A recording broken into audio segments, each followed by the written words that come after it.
만약 열애가 멸두한 후 500세 중에 어떤 여인이 이 경전을 듣고 설한 대로 수행한다면 여기서 명을 마치고 곧 안락세계 즉 아미타불이 대보살들에게 둘러싸여 계시는 곳에 가서 연꽃 보좌 속에 태어나리라. 여기서 보면 이제 만약 열애가 멸두한 후에 부처님께서 멸두하신 후에 후 500세 중에 후 500세라는 자체는 뭐냐면은 부처님이 인멸 후에 500년 이 500년이 다시 다섯 번째를 반복하는 부분을 후 500세라고 해요. 500년이 다섯 번 갔다. 그럼 몇 년이에요? 2500년. 지금의 불기가 몇 년이에요? 2568년. 68년 맞잖아. 그럼 후 500세가 지나간 거죠. 그죠? 그러니까 부처님께서 열반에 드신 지가 500세가 2500년이 지나갔어요. 여기서 얘기하고 있는 부분은 뭐냐면 그렇게 많은 시간이 지낸 중에서 어떤 여인이 이 경전을 듣고 설한 대로 수행한다면 여기서 명을 마치고 곧 안락세계 즉 안락세계라는 자처럼 극락이라는 얘기예요. 극락. 그 아미타불이 대보살들에게 둘러싸여 계시는 곳에 가서 연꽃 속 보좌 속에 태어나자. 극락세계는 연화정토잖아요. 연화정토라는 자체는 뭐예요? 물들지 않는 삶이에요. 그러니까 우리 중생은 물이 들어야 안 들어야?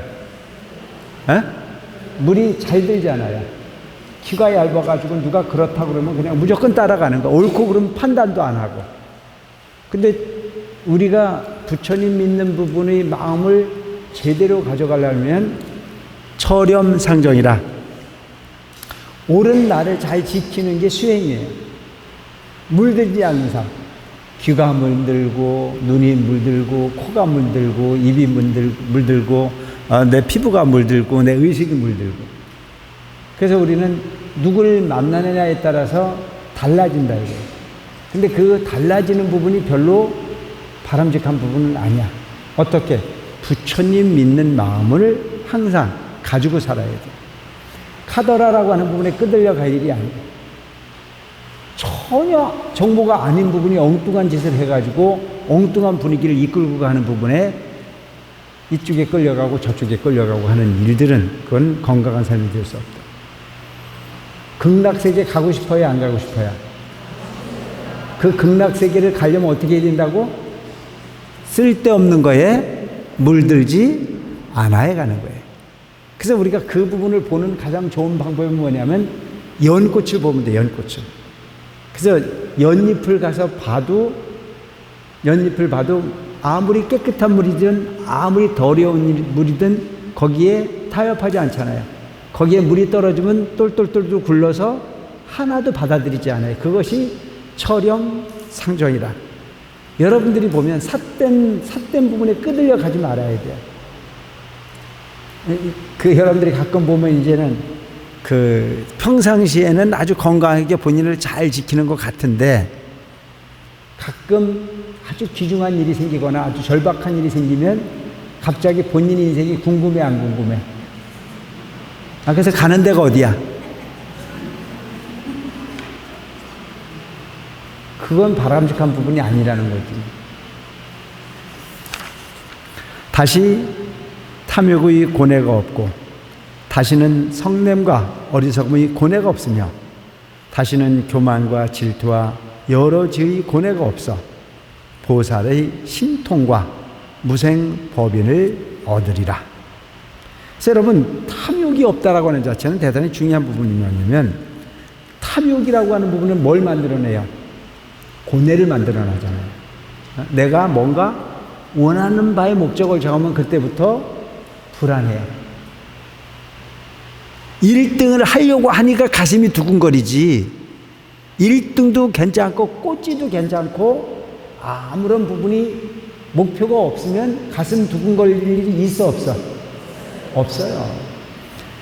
복권을 샀으니까 가슴이 두근거리지, 복권을 안 샀으면 가슴이 두근거려 안 두근거려? 그런데 복권을 왜 샀어요? 저 바보 아니야?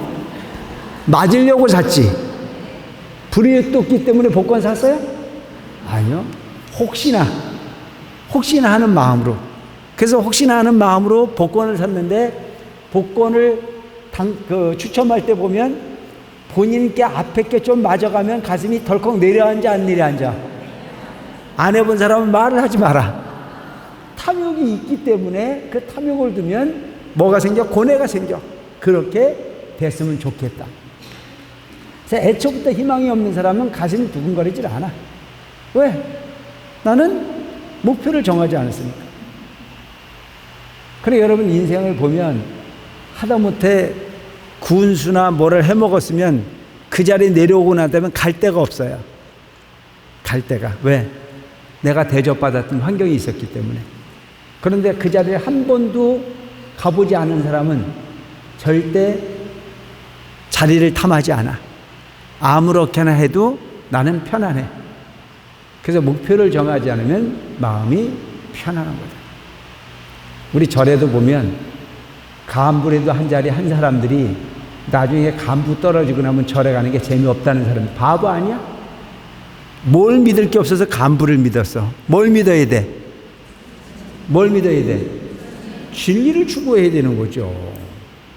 그러면 내가 간부의 역할을 할 때 최선을 다했으면 그 다음에는 누가 알아주든 안 알아주든 나는 봉사할 수 있으면 봉사하면 되는 거고, 기도할 수 있으면 기도하면 되는 거고, 그냥 모든 부분을 다 내려놓으면 내 삶이 편안해.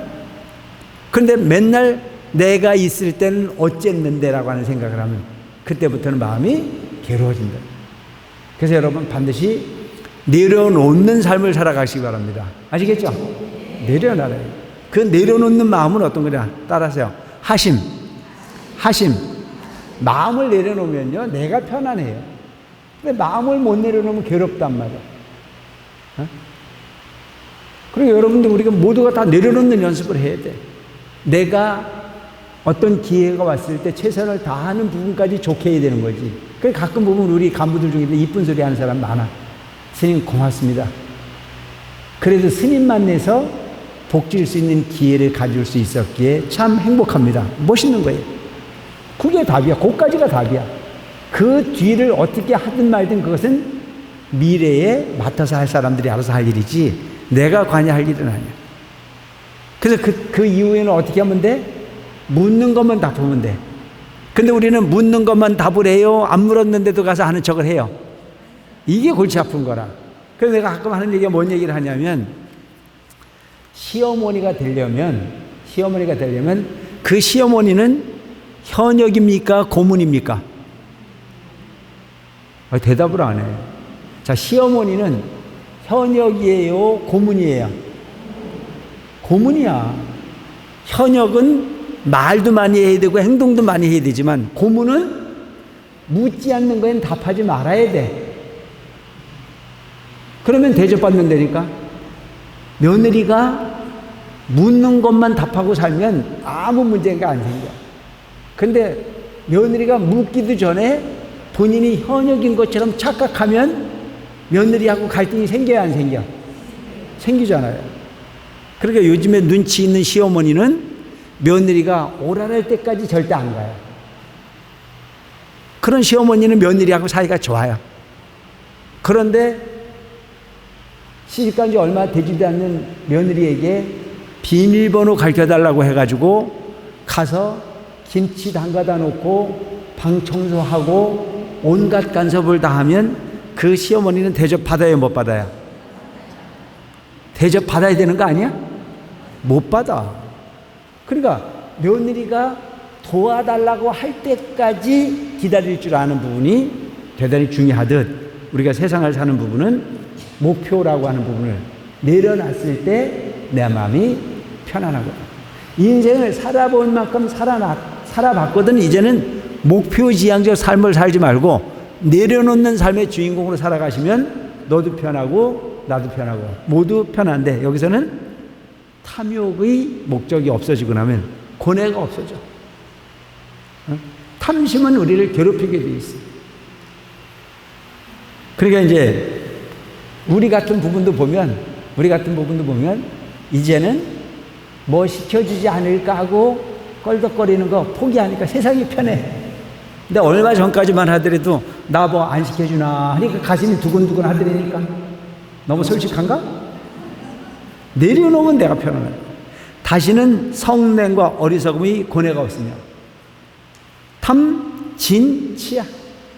탐내고 성내고 어리석음, 이것이 뭘 만들어내요? 고뇌가 만들어지는 거다. 그래 여러분, 어리석음이 죄악이에요. 어리석음이 어떤 게 어리석음이에요? 현역이 아닌데 현역처럼 사는 게 어리석은 거예요. 며느리하고 시어머니가 있으면 그 아들은 누구 거예요? 아내? 근데 계속 지 거라고 생각하는 거야. 내가 키웠으니까, 내가 낳았으니까, 내가 널 가르쳤으니까. 그러면 소유권 분쟁 때문에 그 아들은 괴로울 수밖에 없어. 근데 그 시어머니는 끝까지 뭐라고 그래요? 내가 누구를 위한 거래요? 너를 위한 거래요. 그게 착각이란 말이죠. 그 착각이 어떤 거냐? 따라하세요. 어리석음. 그게 어리석음이에요. 어리석음이 딴 게 어리석음이 아니고. 그래서 내 건지 네 건지를 분명히 알 줄 알아야 돼. 그래서 그 어리석음이 지나쳐지면은 탐심이 지나쳐지면 성냄이 함께 할 수밖에 없는 거다. 다시는 교만과 질투와 여러 죄의 고뇌가 없어 보살의 신통과 무생법인을 얻으리라.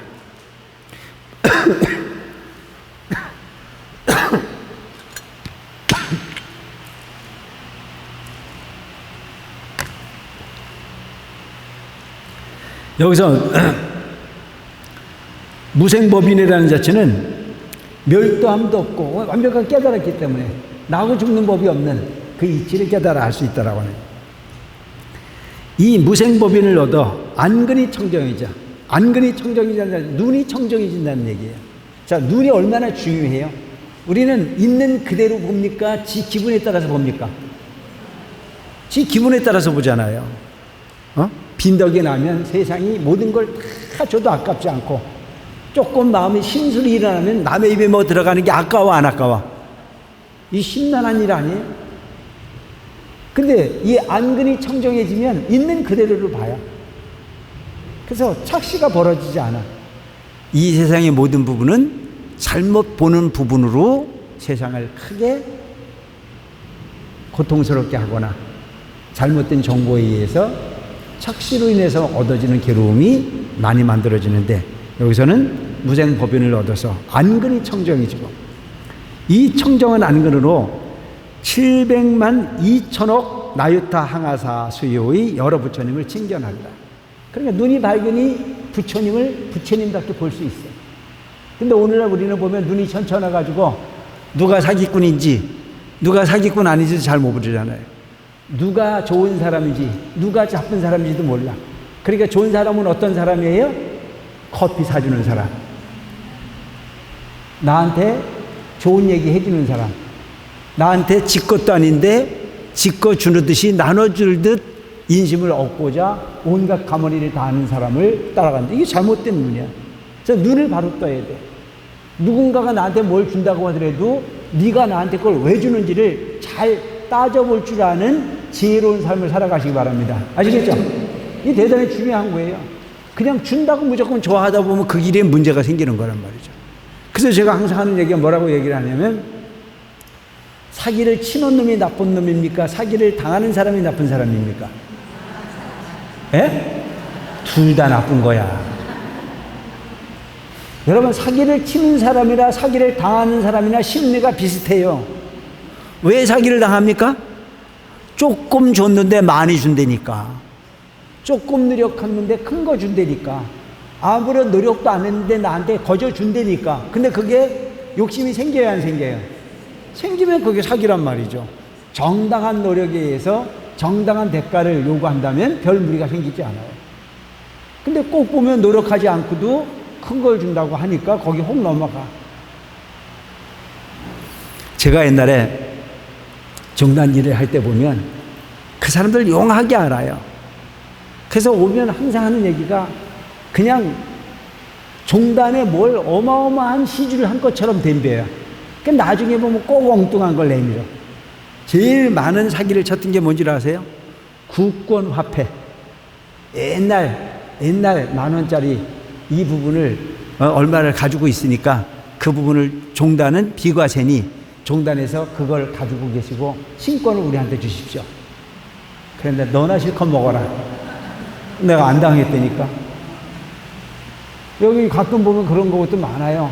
내가 시주를 얼마 할 테니까 스님 그 시주금 가져오려고 하면 가져오는데 좀 경비가 필요하니까 그 경비를 먼저 달라고. 그래서 내가 돈 적게 갖고 와도 되니까 그거 갖고 해결하고 갖고 오라고. 그러니까 참 보면 욕심이 많으면 화를 부르는 일들이 바로 그런 일들이에요. 그래서 여기서 보면 안근이 청정하면, 눈이 청정하면, 눈이 청정하다는 얘기가 뭐예요? 마음이 청정하다는 얘기잖아요. 그래서 쓸데없는 부분에 끄들려 갈 일이 없어, 마음이 청정한 사람들은. 한번 원리를 잘 생각해 보세요. 원리를. 내가 누구하고 친하니까 내가 누구를 통해서 뭘 해줄게. 너나 잘하세요. 그래.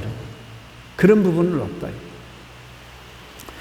바로 이때 여러 부처님께서 멀리서 함께 찬탄에 이르시리라. 훌륭하고 장하다 선남자야, 내가 능히 서가모니불의 법 중에서 이 경을 받아지며 독송하고 사유하여 남을 위하여 설하였도다. 그 얻는 복덕이 한량없고 끝이 없어 불로도 태우지 못하고 물로도 쓸어내지 못하리니 너희 공덕을 일천부처님이 함께 설하실지라도 다하지 못하리라. 여러분, 내가 마음을 닦아서 청정함을 얻고 내가 공덕을 지었으면 그 공덕은 물로도 쓸어내지 못하고 불로 태우지도 못해. 근데 여러분들이 현금 가지고 있는 것은 불에 넣으면 타 안 타? 물에 넣으면 떠내려가 안 떠내려가? 떠내려가. 그런데 공덕을 지은 것은 불에 넣어도 타지 않고 물에 넣어도 떠내려가지 않아. 항상 그대로야. 그것 자체가 바로 공덕이라는 얘기입니다. 아시겠죠? 그래서 여러분, 우리가 하는 얘기가 산일수심은 천재고요 백년 다물은 일조진이라. 공덕을 지어라 이거예요. 흘러가는 물도 떠줘야 공덕이야. 근데 오늘 우리 생각은 어떤 생각을 해요? 손이 없어 발이 없어 지가 떠먹으면 되지. 아니요. 흘러가는 물도 떠주는 것 자체가 공덕이야. 마음을 내는 것 자체가. 이게 어마어마한 부분이라는 거죠. 그래서 옛날에 팔자 고친 사람들이, 어떤 사람들이 먼 길을 말을 타고 달려왔는데 목이 너무너무 말라서 물 한 바가지 달라고 하면 거기에 마음을 하나 싣잖아요. 버드나무 잎사귀를 훑어서 바가지에 수에 담아서 그렇게 물을 떠주면 그가, 아니 청정한 물을 줘도 괜찮은데 왜 버드나무 잎사귀를 훑어서 그 물에 담궈서 주냐라고 따지면 하는 얘기가, 너무나 먼 길 오셔 목마름이 지나쳐 급하게 드시면 물에 취할까봐 걱정하는 마음으로 버드나무 잎사귀를 띄웠다. 그래갖고 팔짝 고친 사람 많잖아요. 그게 마음이에요. 상대방 위하는 마음.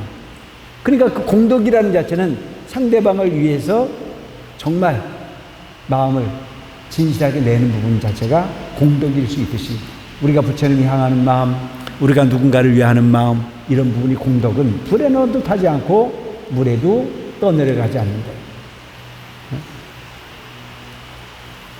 그래서 아무리 많은 재산을 가지고 있어도, 우리가 인간이 가지고 있는 그 사회 속에서는 그 돈이 최고인지 몰라도 눈 감으면 아무 소용이 없는 부분이지만, 공덕을 가지고 가면 죽어 다시 태어 억겁생을 반복하더라도 그 공덕은 어디로 가지 않는다. 그 여러분, 그 공덕의 가치가 있다고 느끼는 부분이 참 많잖아요. 복이 있는 사람에 가면 주변 사람이 다 편안함을 얻어요. 복이 없는 사람이 가면 왔던 복도 도망가가지고 모두를 궁핍하게 하지 않습니까? 참 그런 일이 많아요.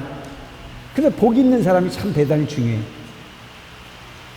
그래서 어떤 집에 지질이 가난했는데 딸을 하나 낳았더니 그 딸 낳자마자 집안이 비기 시작해가지고 아주 윤택해지다가 그 딸 시집가고 난 이후에 그 친정은 기울어지고 시집간 그 집은 다시 부유해지더라. 그런 얘기 들은 적 있어요, 없어요? 이게 공덕이에요. 그 공덕의 주인공으로 되기 위해서 여러분들이 마음을 내라는 얘기입니다. 아시겠죠? 대단히 중요한 부분이에요. 우리가 이런 그 일상적 생활에서도 많이 보지 않습니까? 그런데도 우리는 눈앞에 있는 부분에 이익을 구하는데 우선을 다하지 그렇게 공덕이라고 하는 부분을 인정하는 경우가 참 많지 않아요. 지혜로움이라는 게 대단히 중요한 거예요. 그래서 너희 공덕을 일천부처님께 함께 설할지라도 다 하지 못하리라. 뭐에? 법화경 읽은 공덕. 법화경 공부한 공덕이 그만큼 크다. 응? 일천의 부처님께서 그 공덕을 취하해도 다 못할 정도로 공덕이 크다. 뭐가? 오늘 여기서 법화경 들은 공덕이. 근데 비운다고 하나요? 생각해 볼 필요가 있는 부분 아니야? 너는 이제 이미 모든 마적을 파했고 생사의 군사를 파괴했으며 모든 원적을 다 멸도했도다.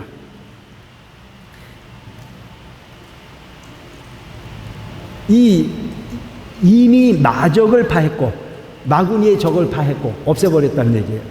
생사의 군세를 파괴했으며 생사의 군사라는 게 얼마나 무서워요.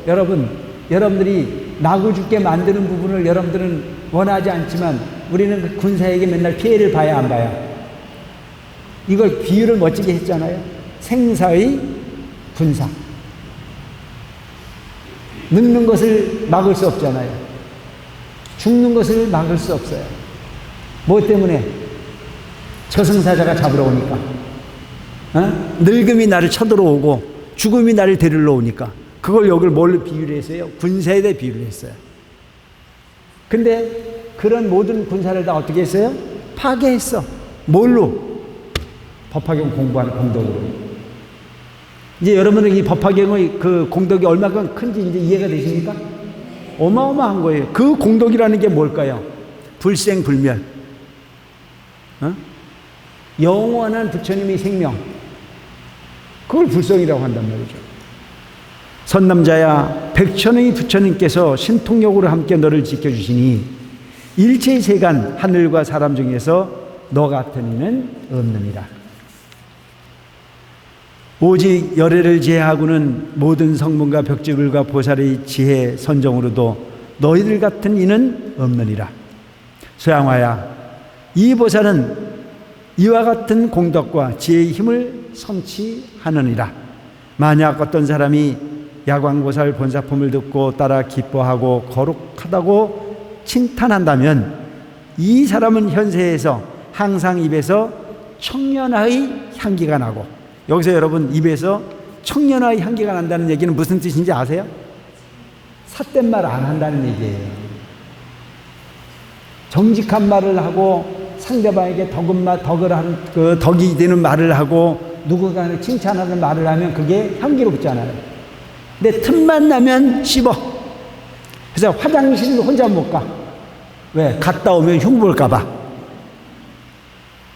참 불안하지 않아? 근데 여기서는 그런 거 없어. 응? 청년화의 향기가 나. 그의 말은 항상 진실해. 그의 말은 내가 없을 때도 절대 나를 비난하지 않아. 그런 세상이 어떤 세상이에요? 정토야. 그게 부처님 세상이에요. 근데 우리는 만났다 그러면 누구 흉봐 안 봐? 전혀 기억이 없어? 이걸 우리가 잘 돌이켜 볼 필요가 있어요. 누군가가 없으면 오히려 칭찬하는 소리가 나오고, 누군가가 있으면 차라리 그에게 정색을 하고 충고를 해줄 수 있는 분위기가 있다면 그 세상은 살만한 세상이에요. 우리 해성사가 좀 그런 세상이 되었으면 하는 바람입니다. 왜? 이게 부처님께서 이런 말씀을 하시잖아요. 우리가 고치자고요. 이 세상에 완벽한 사람은 없어요. 이런 경전의 구절을 보고 내가 지금부터 그렇게 좀 바꿔가야 되겠구나. 항상 입에서 청년화의 향기가 날 수 있는 부분이 언어를 구사를 해야 되겠다. 청년화의 향기가 난다니까 딴 비유가 아니야. 그 입이 항상 그렇게 향기로운 부분이 삶이 될 수 있도록. 몸 털구멍에서 항상 우두전단향의 향기가 나며 모든 공덕은 위에서 설한 바와 같느니라. 몸을 움직이는 것도 다 공덕으로, 그냥 쓸데없이 움직이는 게 아니야. 다 누군가에게 도움이 되는 부분으로, 진리를 향해서 땀을 흘리는 부분으로. 여러분 그렇지 않습니까? 똑같은 시간을 보내는데도 불구하고 심심해서 그냥 시간을 보내는 경우가 있는가 하면 그 누군가를 위해서 땀을 흘리고 그 누군가를 위해서 마음을 내고 누군가를 위해서 행동으로 옮기는 부분이 이루어진다면 그것이야말로 우두전대향의 향기와 같은 부분이 행동이 일어난다. 그래서 입이 그러하고 육신이 그러하고 의식이 그러하고 항상 향기를 머금을 수 있는 부분의 삶을 살아갈 필요가 있다.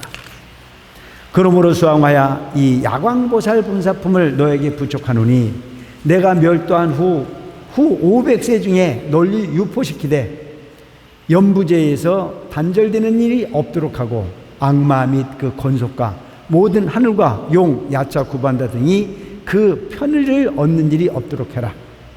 수왕하여 너는 마땅히 신통력으로 이 경을 지켜라. 왜냐하면 이 경은 사바세계 사람들이 병에 좋은 약이 되기 때문이니라. 여러분 지금까지 우리가 공부한 내용만 봐도 우리가 사는 부분에 충분한 약이 됩니까 안 됩니까? 어떤 약이 됐나요? 지옥이나 중생에 굴러 떨어지기에 부족함이 없는 위험성에 노출되어 있는 우리들이 이 경전을 공부함으로 인해서 부처되는 마음, 입에서 향기가 나는 부분이 언어, 내 몸에서 땅구멍 구멍마다에서 나는 전단향의 향기가 나는 행동, 그런 모든 부분을 얻을 수 있는 약의 가치를 지닌 경전이 바로 법화경이기 때문입니다. 이제 왜 약인지 아시겠습니까? 우리는 약이라고 하는 부분이 그냥 입으로 집어넣는 것만 약이라고 생각하지만 이렇게 의식으로서의 가치를 변화시킬 수 있는 진정한 약, 그것이 바로 부처님의 말씀이란 말이죠. 그래서 부처님 우리는 뭐라고 얘기해요? 의사 중에 왕이다. 의왕이란 말이에요. 의왕. 의사 중에 최고의 의사가 뭐예요? 병을 고치는 그 소위 의사잖아요. 근데 육신의 병을 고치는 의사도 의사지만 부처님은 육신의 병을 고치는 의사보다도 더 큰 뭐예요? 정신의, 윤회의, 중생의 병을 고쳐서 보살의 행위를 실행하게 하고 부처가 될 수 있는 부분으로 이끌어주는 의사이니 그 의사야말로 최고의 의사가 아닐까. 근데 그 부처님이 내려주신 그 약을 먹어야 돼요, 안 먹어야 돼요? 먹어야 되잖아요. 그게 먹는 것 자체가 바로 여기서 얘기했던 법화경이 가르친 일체중생 희루불성의 가르침을 실행하는 거예요. 계행을 지키는 부분이요. 청정한 자기 마음을 얻어내기 위해서 열심히 정진하는 부분입니다. 만약 사람이 병이 들었을 때 이 경을 들으면 병이 곧 사라지고 늙지도 않고 죽지도 않으리라. 이제 왜 이 경전이, 왜 이 부처님 말씀이 늙지도 않고 죽지도 않고 그 병으로부터 자유로울 수 있는지를 설명하고 있지 않습니까? 그냥 읽어가지고 무슨 뜻인지 모르겠지만 우리가 그 의도하는 부분을 잘 해석해 보면 이 약이 참 진귀한 약이구나.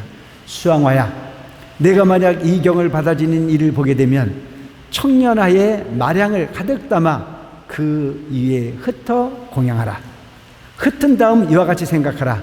이 사람은 머지않아 반드시 풀을 취해 도량에 깔고 앉아서 모든 마군을 파하고 법고등을 불며 대법고를 쳐서 일체 중생을 나고 늙고 병들고 죽는 고해에서 제도하여 해탈케 하리라 하고, 그러므로 불두를 구하는 이가 이 경전을 받아 지닌 사람을 보거든 마땅히 이와 같이 공경하는 마음을 내지니라.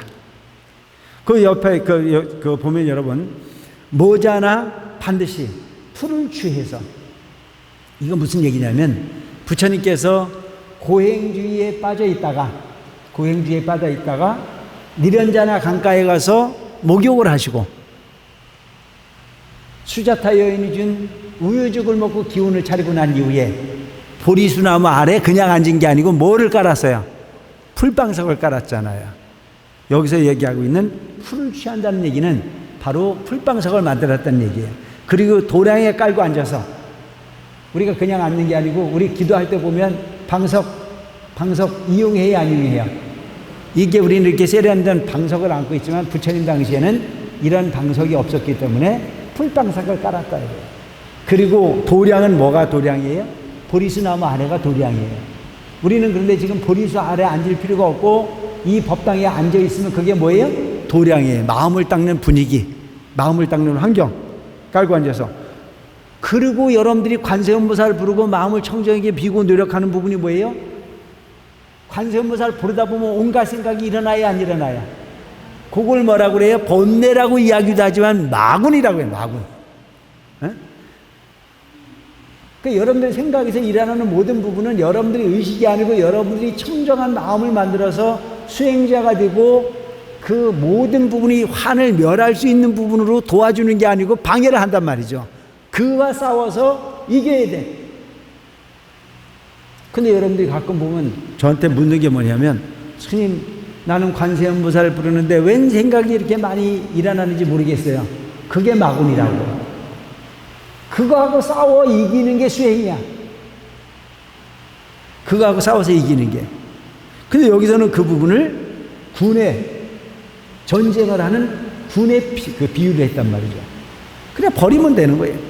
그래서 마군을 파고 벚고동을 불며 대벚고를 쳐서 일체중생을 나고 늙고 병들고 죽는 고에서 해탈케 하리라. 생로병사라고 하는 부분을 구제할 수 있는 부분은 어디에서 얻을 수 있는 거예요? 여기서 얘기하는 수행에서 얻을 수 있다라고 하는 말씀을 하고 계시는 겁니다. 아시겠죠? 어떻게 하면 돼? 생로병사를 안 하고 싶으면 어떻게 하면 돼? 안 나면 되는 거잖아. 안 나면 안 늙고. 그러면 안 났으니까 늙을 일도 없고 죽을 일도 없잖아요. 그런데 우리는 나고 죽는 걸 내가 스스로 합니까? 떠밀려서 합니까? 참 아이러니하잖아요. 우리는 살긴 샀는데 어디서 왔는지 모르고, 살긴 사는데 왜 사는지도 모르고, 늙긴 늙는데 어디로 가는지도 모르고 깜깜하잖아요. 그 깜깜한 부분을 해결하는 부분이 여기서 수행하는 거랍니다. 아시겠죠? 진짜 가치 있는 일은 바로 이거예요. 여기서 잠깐 동안 머물러서 가는 부분의 순서를 정하는 부분은 별로 그렇게 중요하지 않다. 단 한 찰나가 되더라도 바로 영원한 생명의 주인공으로 될 수 있는 나를 한번 찾아보는 것. 그래서 제도하여 해탈케 하리라 하고 그러므로 불도를 구하는 이가 이 경제를 받아지는 사람을 보거든 마땅히 이와 같이 공경하고 마음을 낼지니라. 이 야광보살 불사품을 설하실 때 84,000보살이 일체중생의 언어를 이해할 수 있는 다라리를 얻었습니다. 다보예르께서 보탑 안에서도 수양화 보살을 칭찬해 말씀하셨습니다. 훌륭하고 장하다. 수양화야, 너는 불가사의한 공덕을 성취하는구나. 지금 서가모니 불께 이 같은 일을 물어 한량없는 일체중생을 이익케 하는구나 설하셨느니라.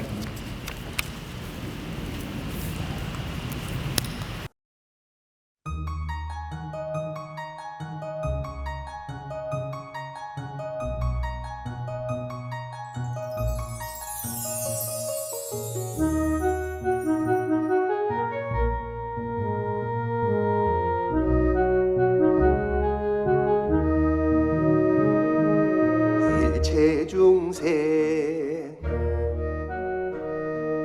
희견보살 일심으로 정진하여 법화경을 수행하여 큰 공덕을 성취하니 부처님께 꽃과 향을 공양하고 기뻐하며 스스로 몸을 태워 지극하게 서원하네.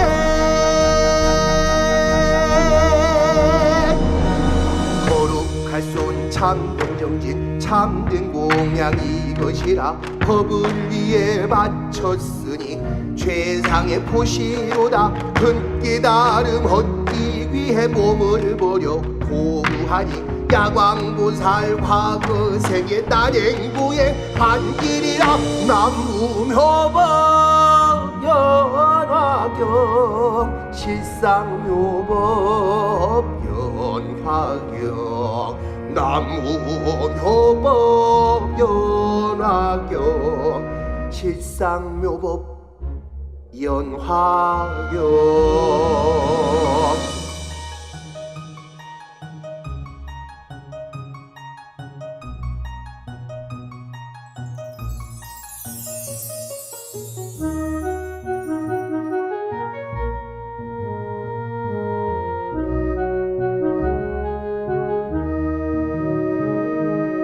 모든 된물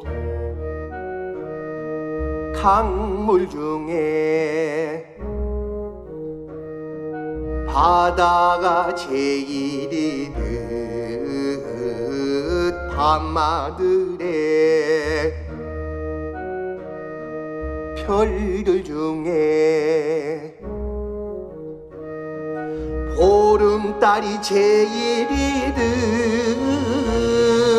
밝은 태양 떠오르면 모든 어둠 사라지는 법화경도 이와 같이 평가운데 왕이니라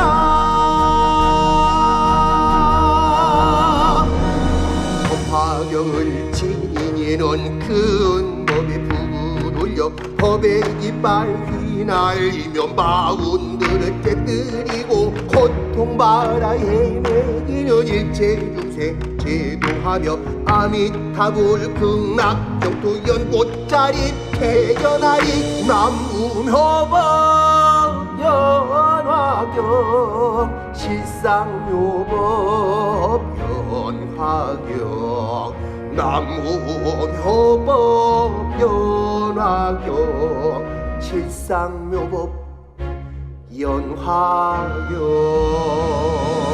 남무묘법 연화경 실상묘법